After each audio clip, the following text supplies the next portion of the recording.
Davenport Church begins a new chapter with a fresh identity. The old Harvest Bible Chapel near I-74 on 53rd Street is now Coram Deo Bible Church. Church leaders tell Local 4 News it's a move to show greater autonomy and build their own identity. They made the change after their congregation and other Harvest churches in the United States cut ties with their founder. Local 4 Sean Logging joined us live in the newsroom with the story. Sean?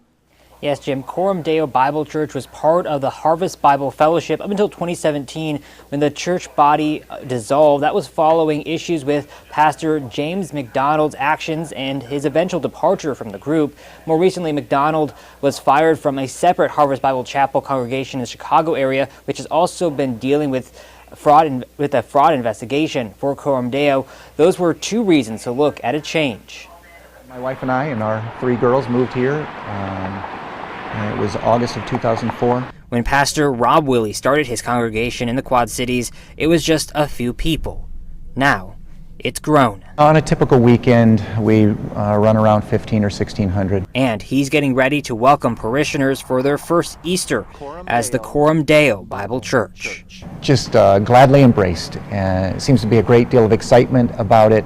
It's after nearly 15 years, known as Harvest Bible Chapel. Now love the fact that we're able to convey our DNA and our passions.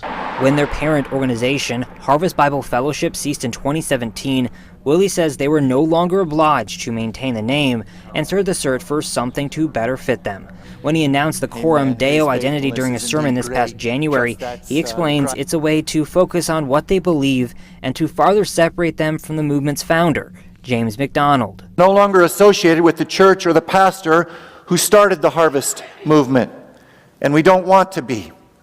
There have just been too many decisions over the years, and too many things that we don't resonate with or agree with. For Willie, the new name is also providing a fresh start in the community because there's almost always a question.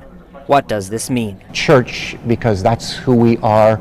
Bible, because that's what we believe. Coram Deo, because that's how we live in the presence of God. Willie tells me there was a lot of involvement from the Coram Deo church body to find the name. Many of the churches that were once affiliated with the Harvest Bible Fellowship have since formed the Great Commission Collective. Coram Deo is a member of that organization. In the newsroom, Sean Logging, Local 4 News. Sean.